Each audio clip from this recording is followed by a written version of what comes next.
ಹಸುರಿನ ಬನಸಿರಿಗೆ ಒಲಿದು ಸೌಂದರ್ಯ ಸರಸ್ವತಿ ಧರೆಗಿಳಿದು ಆಹಾ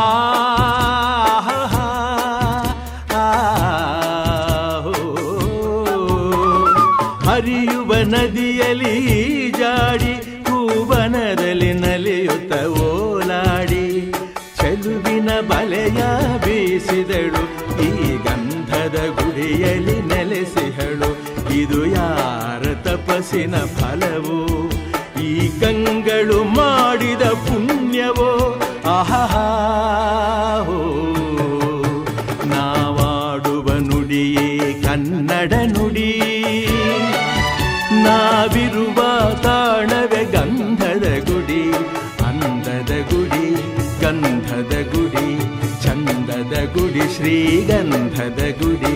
ಆಹಾ ಆಹಾ